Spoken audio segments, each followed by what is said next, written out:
ನಮಸ್ಕಾರ ಸ್ನೇಹಿತರೆ, ನಮ್ಮ ಚಾನೆಲ್ಗೆ ಸ್ವಾಗತ. ರೈಲಿನ ಕಿಟಕಿಯ ಗಾಜಿನ ಮೇಲೆ ಮಳೆಹನಿಗಳು ಮೌನವಾಗಿ ಹರಿಯುತ್ತಿದ್ದವು. ಆಕೆಯ ಒಂಟಿತನವೂ ಅಷ್ಟೇ ಮೌನವಾಗಿತ್ತು. ಸಾವಿರಾರು ಜನರ ನಡುವೆ ಇದ್ದರೂ ಯಾವುದೋ ಒಂದು ಅಪರಿಚಿತ ಶೂನ್ಯ ಅವಳನ್ನು ಕಾಡುತ್ತಿತ್ತು. ಆದರೆ ಅಂದು ಆ ಇಕ್ಕಟ್ಟಾದ ಕೂಪೆಯೊಳಗೆ ಕಾಲಿಟ್ಟ ಆ ಅಪರಿಚಿತನ ಕಣ್ಣುಗಳಲ್ಲಿ ಅವಳು ಕಂಡದ್ದು ಕೇವಲ ಪ್ರತಿಬಿಂಬವನ್ನಲ್ಲ, ತನ್ನದೇ ಮರೆಯಾದ ನಗುವಿನ ನೆರಳನ್ನು. ಬೆಂಗಳೂರಿನ ಕ್ರಾಂತಿವೀರ ಸಂಗೊಳ್ಳಿ ರಾಯಣ್ಣ ನಿಲ್ದಾಣದಲ್ಲಿ ಜನಜಂಗುಳಿ ಅಂತಿತ್ತಲ್ಲ. ಮಳೆ ಬೇರೆ ಜಿಟಿ ಜಿಟಿ ಎಂದು ಸುರಿಯುತ್ತಿತ್ತು. ಆರ್ಯನ್ ತನ್ನ ಬೆನ್ನು ಹೊರೆಯ ಬ್ಯಾಗನ್ನು ಸರಿಪಡಿಸಿಕೊಳ್ಳುತ್ತಾ ಪ್ಲಾಟ್ಫಾರ್ಮ್ ಮೇಲೆ ಓಡುತ್ತಿದ್ದ. ಕೈಯಲ್ಲಿದ್ದ ಮೊಬೈಲ್ನಲ್ಲಿ ವೇಟಿಂಗ್ ಲಿಸ್ಟ್ 1 ಎಂದಿತ್ತು. ಟಿಕೆಟ್ ಕೊನೆ ಕ್ಷಣದಲ್ಲಿ ಕನ್ಫರ್ಮ್ ಆದಾಗ ಅವನಿಗೆ ದೇವಲೋಕವೇ ಕೈಗೆ ಸಿಕ್ಕಂತಾಗಿತ್ತು. ಅಬ್ಬಾ, ಈ ಟಿಟಿ ಸಾಹೇಬರು ಮನಸ್ಸು ಮಾಡದಿದ್ದರೆ ಇವತ್ತು ನಿಲ್ದಾಣದಲ್ಲೇ ಮಲಗಬೇಕಿತ್ತು ಎಂದು ತನಗೆ ತಾನೇ ಅಂದುಕೊಳ್ಳುತ್ತಾ ಎಸಿ ಫಸ್ಟ್ ಕ್ಲಾಸ್ ಬೋಗಿಯೊಳಗೆ ನುಗ್ಗಿದ. ಅವನ ಸೀಟು ಇದ್ದದ್ದು ಕೂಪೆ ಬಿ ಯಲ್ಲಿ. ಒಳಗೆ ಕಾಲಿಟ್ಟವನೇ ಆರ್ಯನ್ ಕ್ಷಣಕಾಲ ಸ್ತಬ್ಧನಾದ. ಅಲ್ಲಿ ಎದುರಿನ ಸೀಟಿನಲ್ಲಿ ಹಳದಿ ಬಣ್ಣದ ರೇಷ್ಮೆ ಸೀರೆಯುಟ್ಟ ಮಹಿಳೆಯೊಬ್ಬಳು ಕುಳಿತಿದ್ದಳು. ಕಿಟಕಿಯ ಹೊರಗಿನ ಮಳೆಹನಿಗಳು ಗಾಜಿನ ಮೇಲೆ ಅಪ್ಪಳಿಸುತ್ತಿದ್ದರೆ ಆಕೆಯ ಮುಖದ ಮೇಲಿನ ಕಾಂತಿ ಆ ಮಬ್ಬು ಬೆಳಕಿನಲ್ಲೂ ಮಿಂಚುತ್ತಿತ್ತು. ಆರ್ಯನ್ ತನ್ನ ಲಗೇಜನ್ನು ಮೇಲೆ ಎತ್ತಿಡಲು ಕಷ್ಟಪಡುತ್ತಿರುವುದನ್ನು ನೋಡಿ ಅವಳು ಲಘುವಾಗಿ ನಕ್ಕಳು. ಆ ನಗು ಎಷ್ಟು ವ್ಯಂಗ್ಯವಾಗಿತ್ತೆಂದರೆ ಆರ್ಯನ್ಗೆ ತನ್ನ ಜಿಮ್ ಕಸರತ್ತುಗಳೆಲ್ಲವೂ ವ್ಯರ್ಥ ಅನಿಸಿಬಿಟ್ಟಿತು. ಸಹಾಯ ಬೇಕೇ ಎಂದು ಅವಳು ಕೇಳಿದ ಧ್ವನಿಯಲ್ಲಿ ಒಂದು ವಿಧದ ಅಧಿಕಾರ ಮತ್ತು ಮೃದುತ್ವ ಎರಡೂ ಇತ್ತು. ಆರ್ಯನ್ ಬ್ಯಾಗನ್ನು ಹೇಗೋ ಸಿಕ್ಕಿಸಿ ಉಸಿರು ಬಿಡುತ್ತಾ ಕುಳಿತ. ಬೇಡ ಮೇಡಂ, ಈ ಬ್ಯಾಗ್ ನನ್ನ ಜೀವನದ ಭಾರಕ್ಕಿಂತ ಸ್ವಲ್ಪ ಕಡಿಮೆ ಇದೆ ಅಷ್ಟೇ ಎಂದು ನಗುತ್ತಾ ಉತ್ತರಿಸಿದ. ಅವಳು ಕಣ್ಣು ಅರಳಿಸಿ ಅವನನ್ನು ನೋಡಿದಳು. ಲೇಖಕರ ನೀವು? ಮಾತುಗಳಲ್ಲೇ ಭಾರದ ಬಗ್ಗೆ ಮಾತನಾಡುತ್ತೀರಲ್ಲ ಎಂದು ಕೇಳಿದಳು. ಆರ್ಯನ್ ಎಂದು ನನ್ನ ಹೆಸರು. ಹವ್ಯಾಸಿ ಲೇಖಕ, ಅಲೆಮಾರಿ ಫೋಟೋಗ್ರಾಫರ್, ಅಕಸ್ಮಾತಾಗಿ ಇಲ್ಲಿಗೆ ಬಂದು ಬಿದ್ದವನು ಎಂದು ಕೈಚಾಚಿದ. ಅವಳು ತನ್ನ ಮೃದುವಾದ ಕೈಗಳನ್ನು ಅವನಿಗೊಡ್ಡಿ ಸ್ನೇಹ ಎಂದಳು. ಆ ಸ್ಪರ್ಶದಲ್ಲಿ ಒಂದು ವಿಧದ ವಿದ್ಯುತ್ ಸಂಚರಿಸಿದ ಅನುಭವವಾಯಿತು. ಒಬ್ಬರೇ ಪ್ರಯಾಣ ಮಾಡುತ್ತಿದ್ದೀರಾ ಎಂದು ಆರ್ಯನ್ ಕೇಳಿದಾಗ ಅವಳ ಮುಖದಲ್ಲಿ ಸಣ್ಣದೊಂದು ಗಂಭೀರತೆ ಸುಳಿದು ಹೋಯಿತು. ನನ್ನ ಪತಿ ಮತ್ತು ನಾನು ಈ ಫಸ್ಟ್ ಕ್ಲಾಸ್ ಕೂಪೆಯನ್ನು ಇಬ್ಬರಿಗಾಗಿ ಬುಕ್ ಮಾಡಿದ್ದೆವು. ಈಗ ನಾನು ಒಬ್ಬಳೇ ಎಂದಳು. ಆರ್ಯನ್ ತಮಾಷೆಯಾಗಿ, ಅಂದರೆ ನಿಮ್ಮ ಪತಿಯ ದುರಾದೃಷ್ಟ ನನ್ನ ಅದೃಷ್ಟವಾಯಿತು ಎಂದನು. ಇಲ್ಲದಿದ್ದರೆ ನಾನು ಜನರಲ್ ಬೋಗಿಯಲ್ಲಿ ಯಾರದ್ದೋ ಮಗುವಿನ ಅಳು ಕೇಳುತ್ತಾ ಕೂರಬೇಕಿತ್ತು ಎಂದಾಗ ಸ್ನೇಹ ನಕ್ಕಳು. ಆ ನಗು ಅವಳ ಒಳಗಿನ ಒಂಟಿತನವನ್ನು ಮುಚ್ಚಿಡುವಂತಿತ್ತು. ಆರ್ಯನ್ ಅವಳ ಹಳದಿ ಸೀರೆಯ ಬಗ್ಗೆ ವ್ಯಂಗ್ಯವಾಗಿ, ನಿಮ್ಮನ್ನು ನೋಡುತ್ತಿದ್ದರೆ ಈ ಮಳೆಗಾಲದಲ್ಲಿ ಹಠಾತ್ನೆ ಸೂರ್ಯ ಮೂಡಿದ ಹಾಗೆ ಕಾಣುತ್ತಿದೆ ಎಂದ. ಸ್ನೇಹಾಳ ಕೆನ್ನೆ ಕೆಂಪಗಾಯಿತು. ರಸಿಕತೆ ಸ್ವಲ್ಪ ಜಾಸ್ತಿ ಆಯ್ತು ಅನ್ಸುತ್ತೆ ಮಿಸ್ಟರ್ ರೈಟರ್ ಎಂದು ಆಕೆ ಮುಗುಳ್ನಕ್ಕಳು. ರೈಲು ವೇಗವಾಗಿ ಮೈಸೂರಿನತ್ತ ಸಾಗುತ್ತಿತ್ತು. ಅವರ ಸಂಭಾಷಣೆಯೂ ಅಷ್ಟೇ ವೇಗವಾಗಿ ಮೌನದಿಂದ ಹರಟೆಗೆ ಹೊರಳಿತು. ರೈಲು ಮಂಡ್ಯ ದಾಟುವ ಹೊತ್ತಿಗೆ ಅವರಿಬ್ಬರ ನಡುವಿನ ಮುಜುಗರ ಮಂಜಿನಂತೆ ಕರಗಿ ಹೋಗಿತ್ತು. ಸ್ನೇಹ ತನ್ನ ಬ್ಯಾಗ್ನಿಂದ ಒಂದು ದಪ್ಪ ಪುಸ್ತಕವನ್ನು ಹೊರತೆಗೆದಳು. ಅದು ಆರ್ಯನ್ಗೆ ಬಹಳ ಪರಿಚಿತವಾದ ಮಲೆಗಳಲ್ಲಿ ಮಧುಮಗಳು ಕಾದಂಬರಿ. ಕುವೆಂಪು ಅವರ ಅಭಿಮಾನಿನಿನಾ ನೀವು ಎಂದು ಆರ್ಯನ್ ಕೇಳಿದ. ಸ್ನೇಹ ಪುಸ್ತಕವನ್ನು ಎದೆಯ ಮೇಲೆ ಇಟ್ಟುಕೊಂಡು, ಹೌದು, ಇಂದಿನ ಕಾಲದ ಯಾಂತ್ರಿಕ ಪ್ರೇಮ ಕಥೆಗಳಿಗಿಂತ ಇವುಗಳಲ್ಲಿ ಇರುವ ಜೀವಂತಿಕೆ ನನಗೆ ಇಷ್ಟ ಎಂದಳು. ಇತ್ತೀಚಿನ ಲೇಖಕರಿಗೆ ಭಾವನೆಗಳಿಗಿಂತ ಕೇವಲ ಬಾಹ್ಯ ವರ್ಣನೆಗಳೇ ಹೆಚ್ಚಾಗಿ ಹೋಗಿದೆ ಅಲ್ವಾ ಎಂದು ಪ್ರಶ್ನಿಸಿದಳು. ಆರ್ಯನ್ ಸ್ವಲ್ಪ ಇಕ್ಕಟ್ಟಿಗೆ ಸಿಲುಕಿದಂತೆ ನಟಿಸುತ್ತಾ, ನೋಡಿ ಮೇಡಂ, ಎಲ್ಲರನ್ನೂ ಒಂದೇ ತಕ್ಕಡಿಯಲ್ಲಿ ಹಾಕಬೇಡಿ. ನಾನು ಸಣ್ಣ ಕಥೆಗಳನ್ನು ಬರೆಯುತ್ತೇನೆ. ನನ್ನ ಕಥೆಗಳಲ್ಲಿ ಕೇವಲ ದೇಹದ ಆಕರ್ಷಣೆಗಿಂತ ಮನಸ್ಸಿನ ತುಡಿತಗಳ ಬಗ್ಗೆ ಹೆಚ್ಚಾಗಿ ಬರೆಯುತ್ತೇನೆ ಎಂದನು. ಸ್ನೇಹ ವ್ಯಂಗ್ಯವಾಗಿ, ಹೌದಾ? ಹಾಗಾದರೆ ನಿಮ್ಮ ಕಥೆಯೊಂದರ ಸ್ಯಾಂಪಲ್ ಹೇಳಿ ನೋಡೋಣ ಎಂದು ಸವಾಲು ಹಾಕಿದಳು. ಆರ್ಯನ್ ತನ್ನ ಕಣ್ಣುಗಳನ್ನು ಅವಳ ಕಣ್ಣುಗಳಲ್ಲೇ ಇಟ್ಟು, ಒಬ್ಬ ಸುಂದರ ಮಹಿಳೆ ತನ್ನ ಪತಿಯ ಯಾಂತ್ರಿಕ ಬದುಕಿನಿಂದ ಬೇಸತ್ತು ಮಳೆಗಾಲದ ರಾತ್ರಿಯ ಪ್ರಯಾಣದಲ್ಲಿ ಒಬ್ಬ ಅಪರಿಚಿತ ಲೇಖಕನನ್ನು ಭೇಟಿಯಾಗುತ್ತಾಳೆ ಎಂದು ಶುರು ಮಾಡಿದ. ಆ ಲೇಖಕನಿಗೆ ಅವಳ ಸೌಂದರ್ಯಕ್ಕಿಂತ ಅವಳ ಕಣ್ಣುಗಳಲ್ಲಿರುವ ಮೌನವೇ ಒಂದು ಕವಿತೆಯಂತೆ ಕಾಣುತ್ತದೆ. ಮುಂದೆ ಏನಾಗುತ್ತದೆ ಎಂದು ತಿಳಿಯಲು ಅವಳು ಆ ಲೇಖಕನ ಜೊತೆ ಒಂದು ಕಾಫಿ ಕುಡಿಯಬೇಕಾಗುತ್ತದೆ ಎಂದು ವಿವರಿಸಿದ. ಸ್ನೇಹ ನಗುತ್ತಾ, ಬಹಳ ಬುದ್ಧಿವಂತ ನೀವು. ಕತೆಯ ನೆಪದಲ್ಲಿ ಕಾಫಿ ಕುಡಿಯುವ ಪ್ಲಾನ್ ಮಾಡ್ತಿದ್ದೀರಾ. ತಕ್ಷಣವೇ ಬೆಲ್ ಒತ್ತಿ ಆರ್ಡರ್ ಮಾಡಿದ ಕಾಫಿ ಬಂದಿತು. ಕಾಫಿಯ ಹಬೆಯ ನಡುವೆ ಅವರ ಮಾತುಗಳು ಹೆಚ್ಚು ಗಂಭೀರವಾದವು. ಸ್ನೇಹ ತನ್ನ ಪತಿ ವಿಕ್ರಮ್ ಬಗ್ಗೆ ಹೇಳತೊಡಗಿದಳು. ನೋಡಿ ಆರ್ಯನ್, ಮದುವೆಯಾಗಿ 10 ವರ್ಷಗಳಾಗಿವೆ. ಮನೆಯಲ್ಲಿ ಎಲ್ಲವೂ ಇದೆ. ಹಣ, ಐಶ್ವರ್ಯ, ಗೌರವ ಎಲ್ಲವೂ. ಆದರೆ ನನ್ನ ಮನಸ್ಸಿನ ಆಸೆಗಳನ್ನು ಕೇಳುವ ಸಮಾಧಾನ ಅವನಿಗಿಲ್ಲ ಎಂದಳು. ಅವನು ಕೇವಲ ತನ್ನ ಕಂಪನಿಯ ಗ್ರಾಫ್ಗಳ ಬಗ್ಗೆ ಯೋಚಿಸುತ್ತಾನೆ. ರಾತ್ರಿ ಮಲಗುವಾಗ ನನ್ನ ಪಕ್ಕದಲ್ಲಿ ಒಬ್ಬ ಜೀವಂತ ಮನುಷ್ಯನಿದ್ದಾನೆ ಎಂಬ ಅನುಭವವೇ ಆಗುವುದಿಲ್ಲ ಎಂದಳು. ಆರ್ಯನ್ ಅವಳ ಕೈಯನ್ನು ಮೆಲ್ಲಗೆ ಸವರುತ್ತಾ, ಕೆಲವೊಮ್ಮೆ ನಮ್ಮ ಹತ್ತಿರ ಇರುವವರಿಗಿಂತ ದೂರವಿರುವ ಅಪರಿಚಿತರು ನಮ್ಮನ್ನು ಚೆನ್ನಾಗಿ ಅರ್ಥ ಮಾಡಿಕೊಳ್ಳುತ್ತಾರೆ ಎಂದನು. ಜೀವನದಲ್ಲಿ ನಮಗೆ ಏನು ಬೇಕು ಎಂಬುದು ನಮಗೆ ಗೊತ್ತಿರುತ್ತದೆ, ಆದರೆ ಅದನ್ನು ಕೇಳಲು ಭಯಪಡುತ್ತೇವೆ ಎಂದ ಆರ್ಯನ್ನ ಮಾತುಗಳು ಸ್ನೇಹಾಳ ಅಂತರಾಳಕ್ಕೆ ನಾಟಿದವು. ಅವಳು ತನ್ನ ಕೈಯನ್ನು ಹಿಂತೆಗೆದುಕೊಳ್ಳಲಿಲ್ಲ. ಬದಲಾಗಿ, ನಿಮ್ಮ ಮಾತುಗಳಲ್ಲಿ ಒಂದು ವಿಧದ ಸೆಳೆತವಿದೆ ಆರ್ಯನ್, ನಿಮ್ಮ ಕಥೆಗಳು ಇಷ್ಟೇ ಸುಂದರವಾಗಿರುತ್ತವೆಯೇ ಎಂದು ಕೇಳಿದಳು. ಆರ್ಯನ್ ನಗುತ್ತಾ, ನನ್ನ ಕಥೆಗಳಿಗಿಂತ ನನ್ನ ಜೀವನವೇ ಹೆಚ್ಚು ರೋಚಕವಾಗಿದೆ. ನೋಡಿ, ಈ ಕ್ಷಣದಲ್ಲಿ ಈ ಮಳೆ, ಈ ರೈಲು ಮತ್ತು ನಿಮ್ಮ ಕಣ್ಣುಗಳು.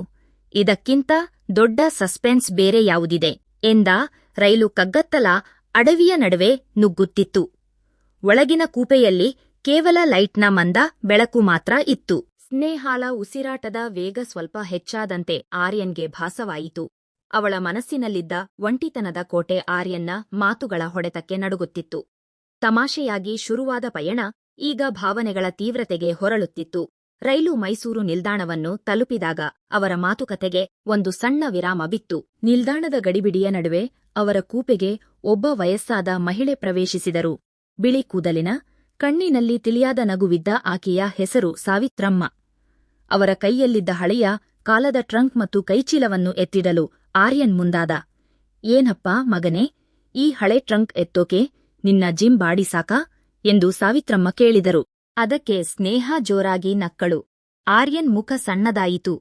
ಅಯ್ಯೋ ಅಜ್ಜಿ, ಇದು ನನ್ನ ವೃತ್ತಿಧರ್ಮ್ ಲೇಖಕನಾದವನಿಗೆ ಬೇರೆಯವರ ಲಗೇಜ್ ಎತ್ತೋದು ಕೂಡ ಒಂದು ಅನುಭವವೇ ಎಂದು ಡೈಲಾಗ್ ಹೊಡೆದ. ಲಗೇಜ್ ಇಟ್ಟು ಕುಳಿತ ಆರ್ಯನ್ನನ್ನು ಸಾವಿತ್ರಮ್ಮ ಕುತೂಹಲದಿಂದ ನೋಡಿ, ಲೇಖಕ ಅಂದ ಮೇಲೆ ಪ್ರೇಮಕಥೆಗಳನ್ನೇ ಜಾಸ್ತಿ ಬರೀತೀಯ ಅನ್ಸುತ್ತೆ ಎಂದರು. ಸ್ನೇಹ ಈಗ ಆರ್ಯನ್ನನ್ನು ಕಿಚಾಯಿಸಲು ಶುರು ಮಾಡಿದಳು. ಹೌದು ಅಜ್ಜಿ, ಇವರು ಕಣ್ಣಿನಲ್ಲೇ ಕವಿತೆ ಬರೆಯುವವರು ಎಂದು ವ್ಯಂಗ್ಯವಾಗಿ ಚುಚ್ಚಿದಳು. ಮಾತುಕತೆ ಮುಂದುವರಿಯುತ್ತಾ ಸಾವಿತ್ರಮ್ಮ ತಮ್ಮ 50 ವರ್ಷಗಳ ದಾಂಪತ್ಯದ ಬಗ್ಗೆ ಹೇಳಿದರು. ನೋಡಿ ಮಕ್ಕಳೇ, ಮದುವೆ ಅಂದ್ರೆ ಕೇವಲ ಮನೆ ನಡೆಸುವುದಲ್ಲ, ಪ್ರೀತಿ ಅಂದರೆ ಒಂದು ಭಾವನೆ ಎಂದರು. ನನ್ನ ಗಂಡನಿಗೆ ಸಾಹಿತ್ಯ ಗೊತ್ತಿರಲಿಲ್ಲ, ಹಣವೂ ಜಾಸ್ತಿ ಇರಲಿಲ್ಲ. ಆದರೆ ನಾನು ಸುಸ್ತಾಗಿ ಬಂದಾಗ ಅವರು ಮಾಡಿಕೊಡುತ್ತಿದ್ದ ಒಂದು ಲೋಟ ಕಾಫಿಯಲ್ಲಿ ಇಡೀ ಪ್ರಪಂಚದ ಪ್ರೀತಿ ಇರುತ್ತಿತ್ತು ಎಂದರು. ಆ ಮಾತು ಕೇಳಿದಾಗ ಸ್ನೇಹಾಳ ಮುಖದಲ್ಲಿ ಮತ್ತೆ ಗಾಂಭೀರ್ಯ ಆವರಿಸಿತು. ಅವಳು ತನ್ನ ಪತಿ ವಿಕ್ರಮ್ ಅನ್ನು ನೆನಪಿಸಿಕೊಂಡಳು. ವಿಕ್ರಮ್ ಅವಳಿಗೆ ದೊಡ್ಡ ಬಂಗಲೆ, ವಜ್ರದ ಹಾರ ಕೊಟ್ಟಿದ್ದ. ಆದರೆ ಯಾವತ್ತೂ ಅವಳ ಕಣ್ಣಿನ ಆಳದಲ್ಲಿರುವ ಬೇಸರವನ್ನು ಓದಿದವನಲ್ಲ. ಸಾವಿತ್ರಮ್ಮ ಮುಂದುವರೆದು, ಗಂಡ ಹೆಂಡತಿ ಅಂದರೆ ರೈಲಿನ 2 ಹಳಿಗಳಿದ್ದ ಹಾಗೆ, ಜೊತೆಗೇ ಇರುತ್ತಾರೆ. ಆದರೆ ಒಂದಾಗಲು ಸಾಧ್ಯವಿಲ್ಲ ಎಂಬುದು ಸುಳ್ಳು. ಮನಸ್ಸು ಮಾಡಿದರೆ ಒಂದೇ ಹಳಿಯ ಮೇಲೆ ಸಾಗಬಹುದು ಎಂದರು. ಸ್ನೇಹ ಮೆಲ್ಲನೆ ಕೇಳಿದಳು, ಒಬ್ಬರೇ ಬಿಟ್ಟುಕೊಡುತ್ತಾ ಹೋದರೆ ಅದು ಬದುಕಾಗುತ್ತದೆಯೇ ಅಜ್ಜಿ?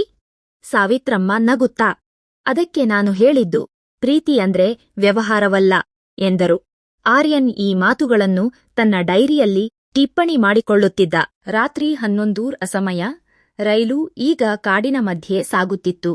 ಕಿಟಕಿಯ ಹೊರಗೆ ಮರದ ನೆರಳುಗಳು ವೇಗವಾಗಿ ಓಡುತ್ತಿದ್ದವು. ಆರ್ಯನ್ ಕೆಳಗಿನ ಸೀಟಿನಲ್ಲೇ ಸ್ನೇಹಾಳ ಎದುರು ಕುಳಿತಿದ್ದ. ಏನು ಯೋಚನೆ ಮಾಡುತ್ತಿದ್ದೀರಾ ಸ್ನೇಹ ಎಂದು ಆರ್ಯನ್ ಕೇಳಿದ. ಸ್ನೇಹ ಹೇಳಿದಳು, ನನ್ನ ಮನೆಯಲ್ಲಿ ಗೋಡೆಗಳಿಗೆ ಕಿವಿ ಇರಬಹುದು, ಆದರೆ ಹೃದಯಗಳಿಲ್ಲ ಎಂದು. ವಿಕ್ರಮ್ ಜೊತೆಗಿನ 10 ವರ್ಷಗಳಲ್ಲಿ ನಾನು ಗಳಿಸಿದ್ದಕ್ಕಿಂತ ಕಳೆದುಕೊಂಡಿದ್ದೆ ಹೆಚ್ಚು.